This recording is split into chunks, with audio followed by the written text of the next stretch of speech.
আমাদের মায়ের কোন সন্তান হারা করেছিল? হাজার হাজার লক্ষ লক্ষ পরিবার মিথ্যা কেসের মাধ্যমে তাদের সংসারকে ধ্বংস করে দেওয়া হয়েছিল। আমাদের শিক্ষা ভবিষ্যৎ প্রজন্ম সন্তানদের শিক্ষা একেবারে জিরোর কোঠায় নিয়ে এসেছিল।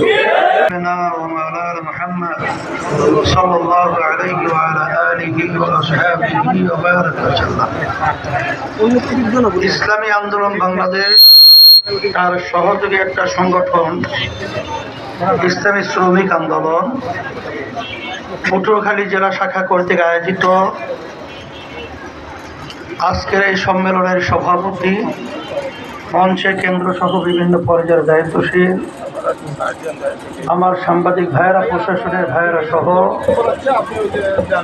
যারা বিশেষ করে আমরা এদেশের ভিতরে শ্রমিকদের ন্যায্য অধিকার বাস্তবায়ন হোক এই লক্ষ্যে যারা আমরা এসেছি, সকলকে ধন্যবাদ জানিয়ে আমি আমার সংক্ষিপ্ত কিছু গুরুত্বপূর্ণ আলোচনা আপনাদের কাছে শোনাতে চেয়েছি। এই বাংলাদেশ স্বাধীন হলো 53 বছর শেষ হওয়ার পরে 54 বছরে পড়েছে। যাদের মাধ্যমে দেশ পরিচালিত হয়েছিল, বাস্তবে আমরা দেখেছি তাদের বক্তব্য এবং তাদের বিভিন্ন সময় শ্রমিকদের ব্যাপারে এবং অন্যান্য বাংলাদেশের জনগণের ব্যাপারে তারা যে আমাদেরকে বিভিন্ন ধরনের আশ্বাস দিয়েছেন, আশ্বাস বাস্তবায়ন তো দূরের কথা, আমরা তাদের পরিচালনায় পেয়েছি এই সুন্দর দেশ বাংলাদেশটা একবার দুইবার নয়, তাম দুনিয়ার ভিতরে 5 বার চোরের দিক থেকে ফার্স্ট বানিয়েছে।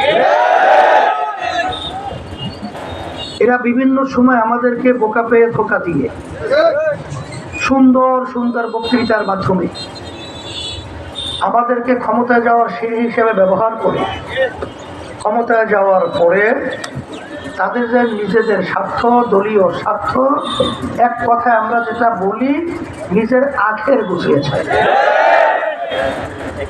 আর আমাদের বাংলাদেশ এবং বাংলাদেশের মানুষের এক কথায় 12টা বাজিয়েছে।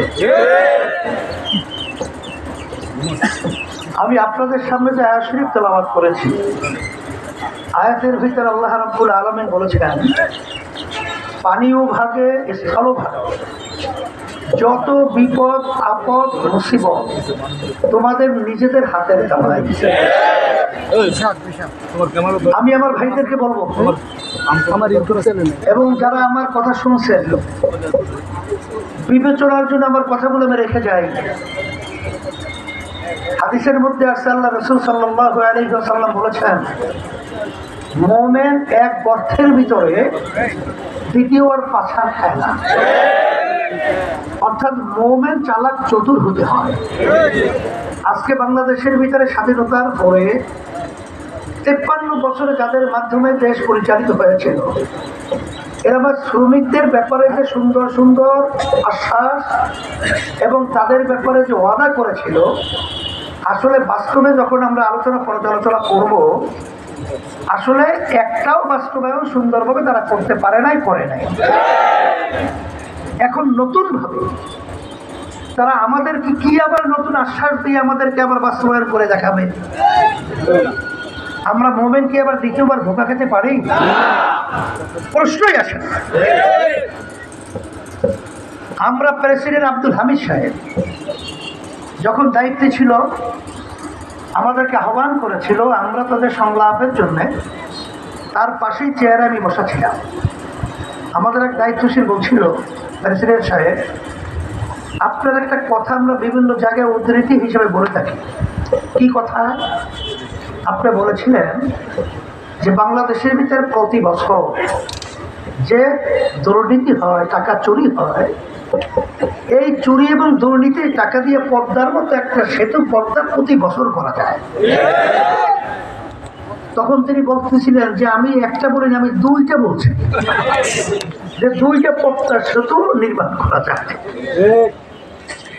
এখন আমরা তো দেখে এলাম, আমরা তো দেখলাম, এটা তো বাস্তব আমরা দেখেছি। বেগমপাড়া ইটালিতে তৈরি করছে কারা? আমাদের সামনে পরিষ্কার, নতুন ভাবে পরিচয় কোনো প্রয়োজন নেই। আমাদের হাজার হাজার মায়ের পর ভবিষ্যৎ মেধাবী মেধাবী সন্তানগুলোকে ন্যায্য দাবি অধিকার আদায়ের লক্ষ্যে যখন তারা রাস্তায় নেমেছিল, তখন ঠান্ডা মাথায় পাখির মতো গুলি করে তাদের রাস্তায় সরিয়ে ফেলেছিল কারা? আমাদের দেশে আয়নাঘর কে তৈরি করেছিল? কারা তৈরি করেছিল? আমাদের দেশে বসে যখন বৃষ্টি পড়ে দিল্লিতে ছাতি ধরে বাংলাদেশে কারা করেছে আমরা দেখেছি। ওবায়দুল কাদের সাহেব বলেছিল দিল্লি আছে তো আমরা আছি। তখন আমরা ঢাকার রাজপথে বলেছিলাম, ওবায়দুল কাদের সাহেব আপনার বক্তব্যকে আপনি পরিষ্কার বলেন, আপনি কি বোঝাতে চেয়েছেন? আমাদের দেশকে আপনি স্বাধীন স্বীকার করছেন না? আপনি কি বক্তব্য রাখছেন? জাতির কাছে ক্ষমা চেতে হবে, নাহলে আপনার বক্তব্য পরিষ্কার আমাদের কাছে ব্যাখ্যা দিয়ে বলতে হবে। ওখানে প্রেসক্রিপশন, এখানে বাস্তবায়ন। আর বিভিন্ন সময় আমাদের টাকা পাচার করে আমাদের দেশকে দেউলিয়া বানিয়েছিল, আমাদের মায়ের কোন সন্তান হারা করেছিল, হাজার হাজার লক্ষ লক্ষ পরিবার মিথ্যা কেসের মাধ্যমে তাদের সংসারকে ধ্বংস করে দেওয়া হয়েছিল। আমাদের শিক্ষা, ভবিষ্যৎ প্রজন্ম সন্তানদের শিক্ষা একেবারে জিরোর কোঠায় নিয়ে এসেছিল। এখন 5ই আগস্ট, জুলাইয়ের কিছুদিন, আমাদের বাংলাদেশ আবার দ্বিতীয়বার স্বাধীন হয়েছে। অনেকে প্রশ্ন করতে পারেন, হুজুর স্বাধীন তো 71 হয়েছে, আবার দ্বিতীয়বার স্বাধীন কি? 71 স্বাধীন হয়েছিল দেশ ঠিক, কিন্তু আমরা স্বাধীনভাবে দেশে বসবাস করতে পারি নাই। আমাদের স্বাধীনভাবে মতামত প্রকাশ করতে পারি নাই। স্বাধীনভাবে আমাদের অবস্থান বাংলার জমি নিয়ে মাথা উঁচু করে দাঁড়াতে পারি নাই। 5ই আগস্টের পরে এখন আমরা স্বাধীনভাবে বাংলাদেশের মধ্যে মাথা উঁচু করে কথা বলার সুযোগ পেয়েছি। এখন এই সুযোগ আমাদেরকে কাজে লাগাতে হবে। এই জন্য আমার ভাইদেরকে বলবো, সাংবাদিক বন্ধুদেরকে বলবো, প্রশাসন ভাইদেরকে বলবো যে বাংলাদেশের ভিতরে 92% জনের মধ্যে মুসলমান বসবাস করে। এই দেশের ভিতরে রাস্তার মোড়ে আজানের শব্দে বাচ্চাদের ঘুম ভেঙে যায়, আজানের শব্দে বাচ্চারা মায়ের কোলে ঘরে যায়। এদেশের বাংলাদেশের রাজধানী ঢাকাকে মসজিদ, মসজিদের নগরী বলা হয়। সে দেশের মধ্যে ইসলাম মুসলমানদের জন্য আসলে বাস্তবতা হলো শান্তির একটা নীতি আদর্শ। আমরা অনেক নীতি আদর্শ দেখেছি। শ্রমনীতি বলেন, আল্লাহ রাসূল সাল্লাল্লাহু আলাইহি ওয়াসাল্লাম এক কথা যে বলেছেন যে শ্রমিক এবং মালিক সম্পর্ক হবে ভাই ভাই। যখন ভাই ভাই সম্পর্ক তৈরি হয় তখন সেখানে কোনো কন্দল থাকে, অশান্তি থাকে, বৈষম্য থাকে, ন্যায্য অধিকারের জন্য আবার নতুন দাবি তোলা দরকার হয়। আল্লাহ রাসূল সাল্লাল্লাহু আলাইহি ওয়াসাল্লাম বলেছেন, শ্রমিকদের ঘাম শুকাবার আগে তাদের মজুরি, তাদের পাওনা পরিশোধ করে দাও। আর কোনো ঝামেলা থাকবে? আর আজকে শ্রমিকরা জানের ঝুঁকি নিয়ে তাদের পাওনা আদায়ের জন্য রাজপথে আজকে তারা জীবন বিসর্জনের জন্য বারবার চেষ্টা করছে। কখনোই হবে না, কারণ এরা শুধু আমাদেরকে ব্যবহার করেছে মুখ রোচক স্লোগান এবং বক্তব্যের মাধ্যমে আমাদেরকে বারবার বোকাবে ধোঁকা দিয়ে ওরা ক্ষমতায় থেকে বাংলাদেশকে লুটে পুটে খেয়েছে, আমাদের সন্তানকে বাহার করেছে।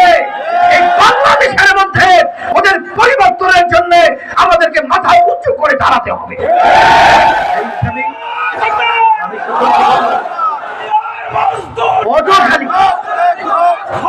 বাংলাদেশে পটুয়াখালী জেলাটা ইসলামের জন্য উল্লেখযোগ্য, ইসলামের ঘাঁটি। আমি যতটুকু দেখেছি অন্যান্য জেলার চেয়ে পটুয়াখালী জেলার মানুষ ইসলামের প্রতি আন্তরিকতা অনেক বেশি। এই জন্য অনেক সময় বলে থাকি যে ইসলামের যদি আওয়াজ এবং ইসলামের যদি একটা পতাকা উড্ডীন হয়, এই বঙ্গোপসাগরের পাশ থেকে দক্ষিণ অঞ্চল পটুয়াখালী জেলা থেকেই সর্বপ্রথম আমি সকল কথা আহ্বান জানাবো। বেশি কথা লম্বা চওড়া না, সংক্ষেপ। বর্তমানে যারা 5ই আগস্টের পরে শুধু শব্দ শুনি নির্বাচন নির্বাচন, আপনারা নির্বাচনে যাতে পাগল হয়ে গেলেন কেন? ফ্যাসিস্ট খুনি 5ই আগস্টে পালালো, তারা তো 5 বারের জন্য শক্তভাবে বসেছিল, তখন আপনারা কি করতেন? আজকে ছাত্র জনতা হাজার হাজার জানের বিনিময়ে, রক্তের বিনিময়ে আজকে তাদের চক্ষু হারিয়েছে, বঙ্গুত্ব বরণ করেছে, আজকে দেশ উন্মুক্ত হয়েছে, স্বাধীন হয়েছে। প্রয়োজনীয় সংস্কার ছাড়া এই বাংলাদেশের ভিতরে নির্বাচন হতে দেওয়া যায় না, হতে পারে না। যারা নাকি নির্বাচনের জন্য বারবার কথা বলছেন, আমি তাদেরকে প্রশ্ন করেছিলাম যে আপনারা নির্বাচনের ক্ষমতায় যে কি করবেন? এখনই তো আমরা লক্ষ্য করেছি যে আপনাদের দলীয় লোকদেরকে, নেতাদেরকে, কর্মীদেরকে, সমর্থকদেরকে এখনো তো আপনারা নিয়ন্ত্রণ করতে পারছেন না। আমরা দেখেছি ইসলামী নীতি আদর্শ এবং ওই দুর্নীতিবাজ মানব রচিত এই নীতি আদর্শের ভিতরে পার্থক্য হলো 5ই আগস্ট যখন নাকি দেশ অভ্যুত্থান হলো, এখনো মায়ের কান্না বন্ধ হয় নাই। মা এখনো কান্নার ব্যক্ত করতেছেন। আজকে কয়েকদিন পর্যন্ত আমার সন্তান আমাকে মা বলে ডাকছে না। এখন আমাদের কানে সেই শব্দগুলো আসছে, মুগ্ধর সেই পানি শব্দ এখন আমাদের কানে ভাসছে। আজকে রাজপথ রক্তে রঞ্জিত হয়েছে। আজকে হাজার হাজার শত শত আজকে বাংলাদেশের মানুষ চোখ হারিয়েছে, বঙ্গুত্ব বরণ করেছে। সেখানে আমরা দেখেছি ইসলামী আন্দোলন বাংলাদেশ এবং সহযোগী সংগঠনগুলো, তখন আমরা বাংলাদেশের নিরাপত্তা এবং সংখ্যালঘুদের জানমাল নিরাপত্তার জন্য আমরা সারা দেশে পাহারার দায়িত্ব পালন করেছি। কারণ আমরা বুঝেছি শকুন চক্ষু ভারত আমাদের বাংলাদেশে সুযোগ পাবে তো আন্তর্জাতিকভাবে সংখ্যালঘুদের ইস্যু সামনে নিয়ে এসে আমাদের দেশকে অশান্তি করবে, এই ধরনের চিন্তা তারা করবে, এটা আমরা বুঝতে পেরেছি। তখনই যেন বাংলাদেশের ভিতরে এই অবস্থান তৈরি করতে না পারে, এই জন্য কিন্তু সারা দেশে সংখ্যালঘুদের আমরা জানমাল এবং তাদের উপাসনালয়গুলো কোনো ক্ষতি না হয় পাহারার দায়িত্ব পালন করি। যখন নাকি কোনো প্রশাসন ছিল না, তখন আমরা সারা বাংলাদেশে মানুষের রাস্তায় চলার জন্য, তাদের কষ্ট লাঘবের জন্য আমরা ট্রাফিকের সিগন্যালের দায়িত্ব পালন করেছি। আর তখন আমরা কি দেখেছি? মায়ের কান্না বন্ধ হয় না, রক্ত এখনো শুকায় নাই। তখন এক শ্রেণীর নরক পশুরা তখন চাঁদাবাজিতে লিপ্ত, তারা টেন্ডারবাজিতে লিপ্ত, তারা বিভিন্ন ঘাট দখলে লিপ্ত, তারা স্টেশন দখলের জন্য লিপ্ত। আমি ওদেরকে ধিক্কার জানাই। বাংলাদেশ থেকে এই দুর্নীতিবাজদেরকে উৎখাত করে বঙ্গোপসাগরের মধ্যে নিক্ষিপ্ত করতে হবে, করতে হবে। এই জন্য আমি বলেছিলাম যে আপনারা যা নির্বাচনের জন্য পাগল হয়েছেন, আগে আপনারা আমাদেরকে দেখান যে আপনারা নিয়ন্ত্রণ করতে পেরেছেন। যদি নিয়ন্ত্রণ করতে না পারেন, ক্ষমতায় যাওয়ার পরে আপনারা যে কি কাণ্ড করবেন এটা আমাদের জানা আছে।